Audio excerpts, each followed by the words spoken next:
भीम में कैसे आया 10,000 हाथियों का बल। कहानी। पांडुपुत्र भीम के बारे में तो हम सभी जानते हैं। उसमें 10,000 हाथियों का बल था, जिसके चलते एक बार तो उसने अकेले ही नर्मदा नदी का प्रवाह रोक दिया था। लेकिन भीम में यह 10,000 हाथियों का बल आया कैसे, इसकी कहानी भी बड़ी रोचक है। कौरवों का जन्म हस्तिनापुर में हुआ था, जबकि पांचों पांडवों का जन्म वन में हुआ था। पांडवों के जन्म के कुछ वर्ष पश्चात पांडु पांडु का निधन हो गया।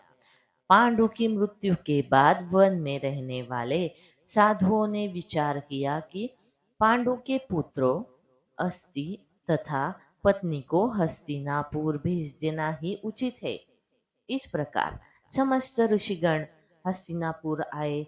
उन्होंने पांडुपुत्रों के जन्म और पांडु की मृत्यु के संबंध में पूरी बात भीष्म धृतराष्ट्र आदि को बताई।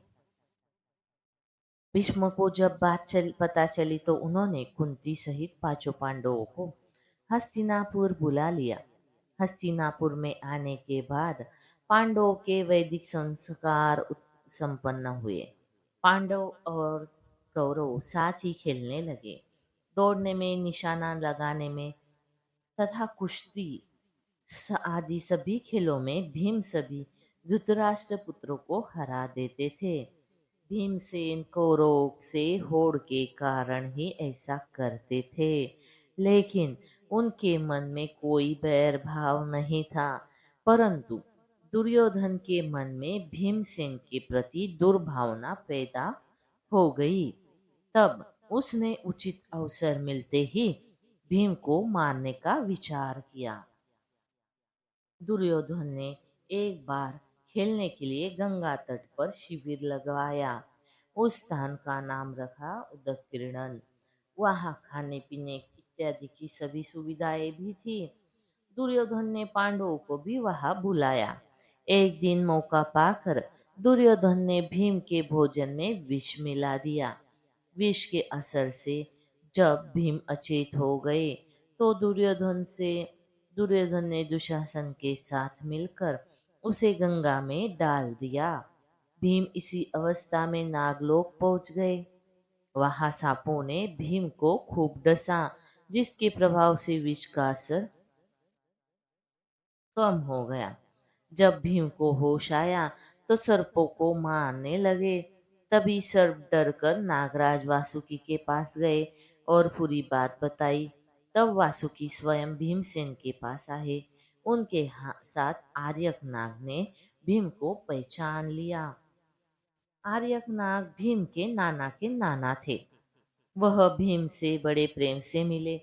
तब आर्यक ने वासुकी से कहा, भीम को उन कुंडों का रस पीने की आज्ञा दी जाए जिनमें हजारों हाथियों का बल है।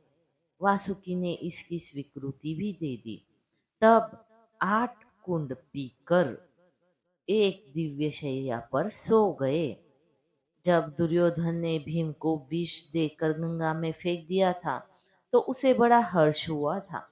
शिविर के समाप्त होने पर सभी कौरव और पांडव भीम के बिना ही हस्तिनापुर के लिए रवाना हो गए। पांडवों ने सोचा कि भीम आगे चले गए होंगे।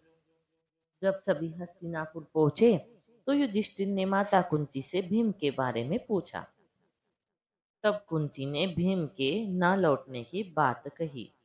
सारी बात जानकर कुंती व्याकुल हो गई।